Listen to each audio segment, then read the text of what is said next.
आपण पाहताय न्यूज 18 लोकमत आणि आता राज्यभरातल्या बातम्यांचा वेगवान आढावा। बातमी 36 जिल्ह्यांची। नांदेडमध्ये मुसळधार पावसामुळे गोदावरी नदीला पूर आलाय। विष्णुपुरी धरणाचे 12 दरवाजे उघडण्यात आले असून अनेक गावांना नदीच्या बॅकवॉटरचा फटका बसला। या बॅकवॉटरमुळे हजारो हेक्टर शेतजमीन पाण्यात गेली आहे। बोदवड शहरात कोट्यवधी रुपयांचा खर्च करून सुशोभीकरण करण्यात आलेला तलाव जीवघेणा ठरतोय। मुसळधार पावसामुळे तलावाचं पाणी थेट आठवडी बाजार आणि काही घरांमध्ये शिरलंय, त्यामुळे नागरिकांना जीव मुठीत घेऊन राहावं लागतंय।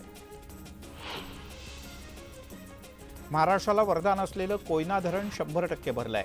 यामुळे या पावसाळ्यात चौथ्यांदा धरणाचे दरवाजे उघडून पाण्याचा विसर्ग करण्यात आला। 9546 क्युसेक्स या वेगानं पाण्याचा विसर्ग होत आहे।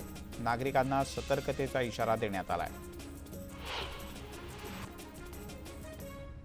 हिंगोलीमध्ये पूर परिस्थितीचा फटका सामान्य नागरिकांसह शासकीय कार्यालयांना सुद्धा बसलाय।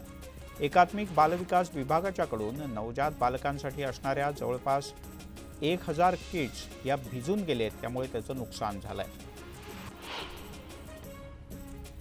पारोळा तालुक्यातील तामसवाडी इथे बोरी धरण 100% भरलंय। यामुळे ओव्हरफ्लो झालेल्या धरणातून पाण्याचा मोठा विसर्ग सुरू आहे। धरणाचे 3 दरवाजे उघडल्यानं नदीकाठच्या गावांना सतर्कतेचा इशारा देण्यात आलाय।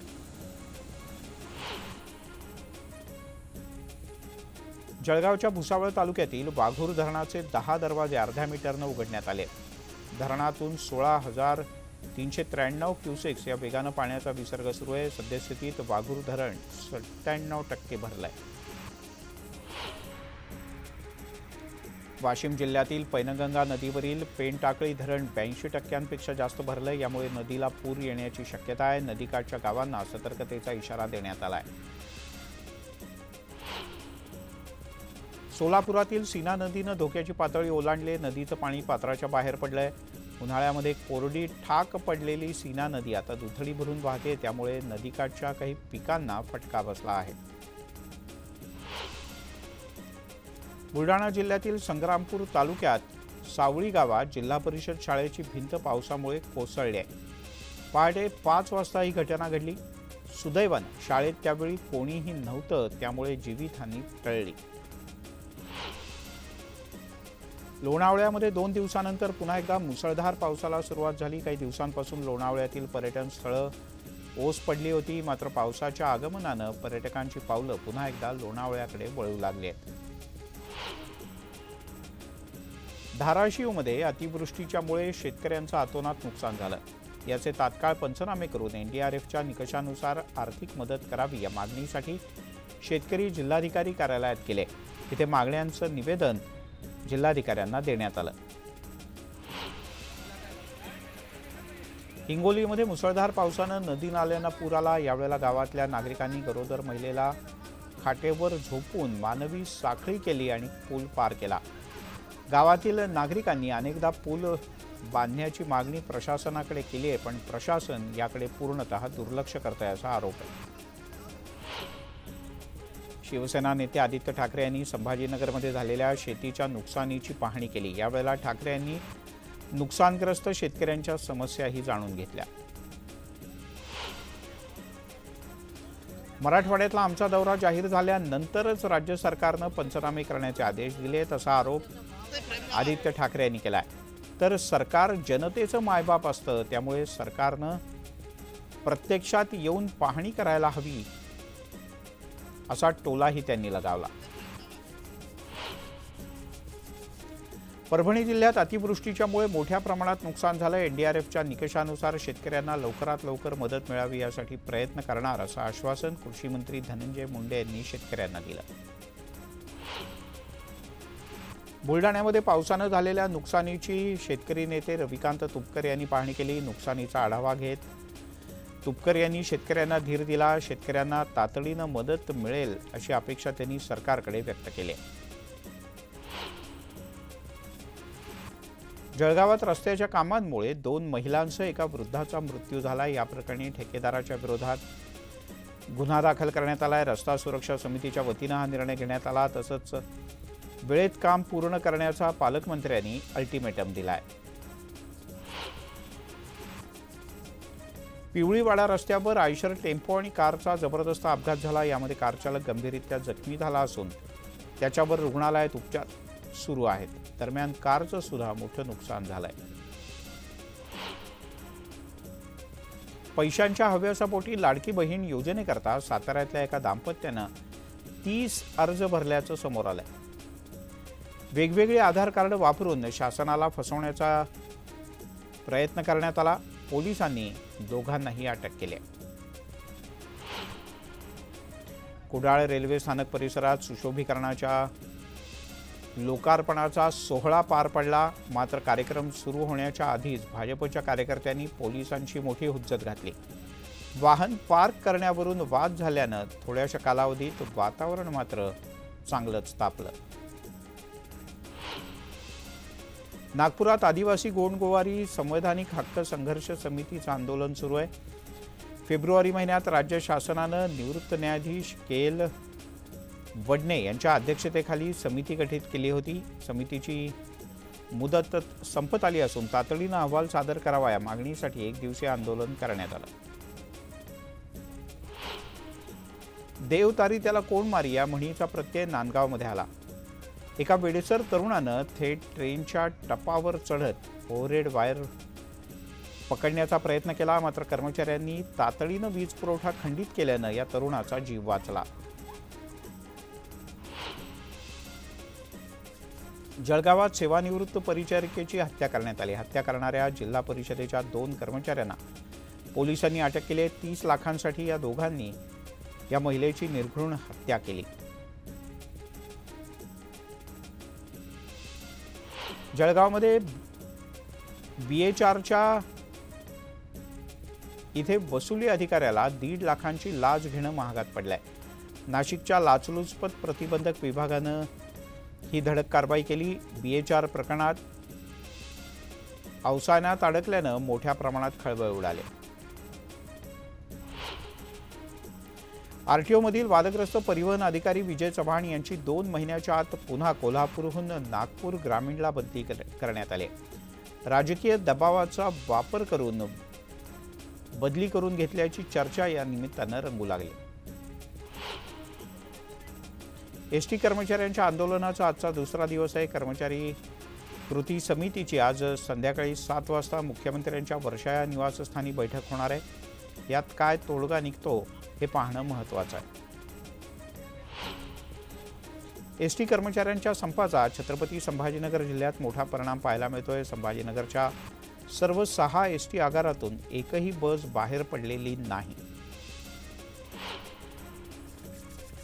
बीडच्या माजलगावात संपामुळे एसटी सेवा पूर्णपणे ठप्प आहे। माजलगाव आगारातील 285 कर्मचारी संपावर गेल्यानं प्रवाशांचे मात्र मोठे हाल झाले आहेत। शहापूर आगारामध्ये डिझेल भरण्यासाठी एसटी बसेसच्या लांबच लांब रांगा लागले। जळगाव, धुळे आणि नंदुरबारच्या आगारातील जवळपास 500 बसना डिझेल भरण्यासाठी शहापूरच्या आगारातला पंप उपलब्ध करून देण्यात आला आहे।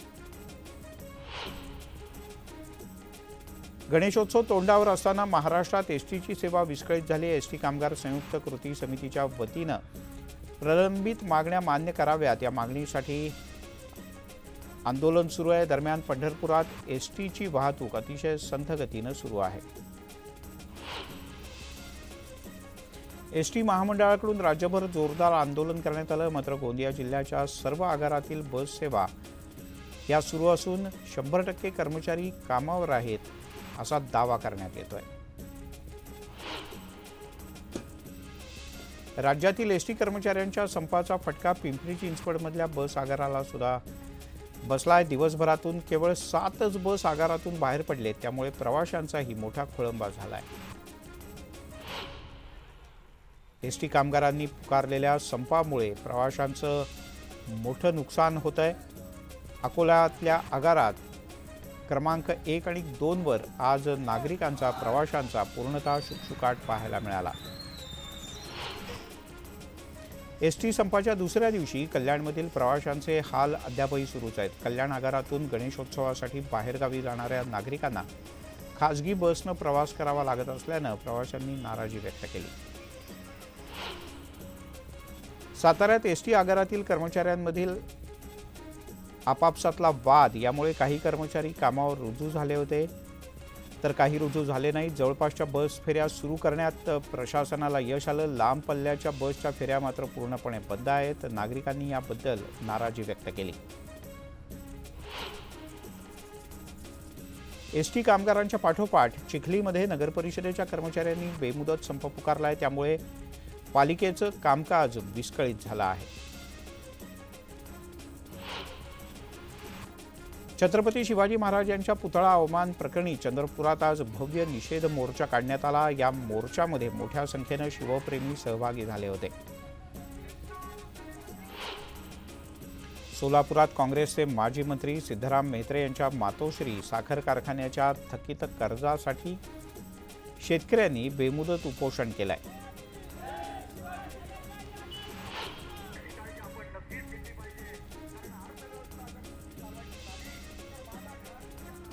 वडगाव मावळमध्ये सतत खंडित होणाऱ्या वीज पुरवठ्याच्या विरोधात मनसेनं संताप मोर्चा काढला. गेल्या 8 दिवसात वीज पुरवठा सुरळीत होत नाहीये. तो न झाल्यास मनसे स्टाईलनं आंदोलन करू असा इशाराही देण्यात आलाय. पालघरमधील अनेक प्रश्नांसाठी काँग्रेस आक्रमक झाली. आदिवासी आश्रमशाळेतील विषबाधा प्रकरण तसंच युरिया खताच्या काळ्या बाजाराच्या विरोधात कारवाई होत नसल्याचं काँग्रेसच्या वतीनं लाक्षणिक उपोषणाच्या माध्यमातून सांगण्यात आलं. रत्नागिरीत ॲल्युमिनियम प्रकल्प बाधित शेतकरी संघातर्फे आज आक्रोश मोर्चा काढण्यात आला. सावळी स्टॉप ते MIDC या कार्यालयादरम्यान हा मोर्चा काढण्यात आला. सरकारचं लक्ष वेधण्यासाठी हे आंदोलन सुरू करण्यात आलंय. भाजप आमदाराला गौतमीच्या सोबत नाचण्याचा मोह काही आवरला नाही. यवतमाळमधल्या हंडीच्या कार्यक्रमात आर्णीचे भाजप आमदार संदीप धुर्वे यांनी गौतमीच्या सोबत तुफान डान्स केला. हा व्हिडिओ सध्या चांगलाच व्हायरल झाला. पुणे शहरातील सिंहगडच्या रस्त्यावर एका तरुणावर कोयत्यानं हल्ला करण्यात आला. या घटनेचा थरार व्हिडिओतून दिसतोय. पूर्व वैमनस्यातून हा हल्ला झाल्याची प्राथमिक माहिती आहे. या प्रकरणी पोलिसांनी 2 जणांना अटक केली. यातला एक आरोपी अल्पवयीन आहे.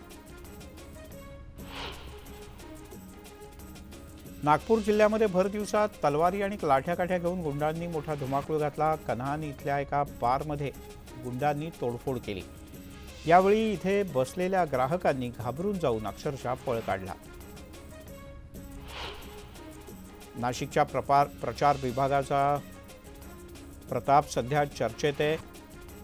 नाशिकच्या वनविभागानं चांदशी परिसरात बिबट्यानं धुमाकूळ घातला. या बिबट्याला पकडण्यासाठी त्यांनी या पिंजऱ्यात चक्क मांजर ठेवलं. मात्र त्याच्या कामगिरीवर नागरिकांनी नाराजी व्यक्त केली. गणेशोत्सव 2 दिवसांवर येऊन ठेपलाय. अशात मूर्तिकारांची ऑर्डर वेळेत पूर्ण करण्याची लगबग सुरू आहे. मूर्तिकारांचं शेवटच्या टप्प्यात मूर्तीवरून हात फिरवण्याचं काम सुरू आहे.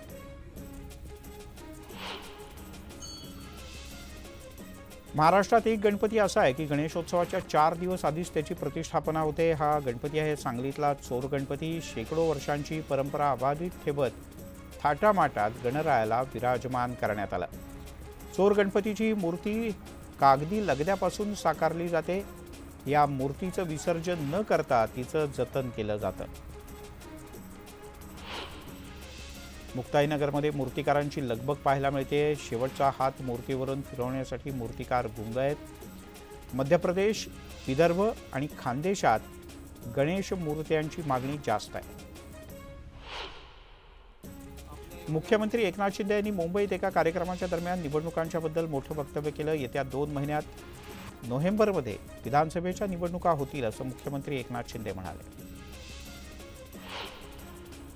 शरद पवार यांच्या मुख्यमंत्री पदाच्या वक्तव्यावरून नितेश राणे यांनी उद्धव ठाकरे यांच्यावर निशाणा साधलाय. शरद पवार यांनी उद्धव ठाकरे यांची लायकी दाखवली. दिल्लीमध्ये जाऊन ठाकरे यांनी मुजरा करायचा फक्त बाकी ठेवला होता असंही ते म्हणाले. लाडकी बहीण योजनेमुळे विरोधकांना पोटशूळ उठला. योजनेला राजकीय चष्म्यातून पाहू नका असं आवाहन उपमुख्यमंत्री देवेंद्र फडणवीस यांनी केलं. योजना बंद पाडण्यासाठी काही विरोधक कोर्टात गेले होते. मात्र तुमचा आशीर्वाद असेपर्यंत योजना कुणीच बंद करू शकत नाही असं उपमुख्यमंत्री फडणवीस यांनी ठामपणे सांगितलं.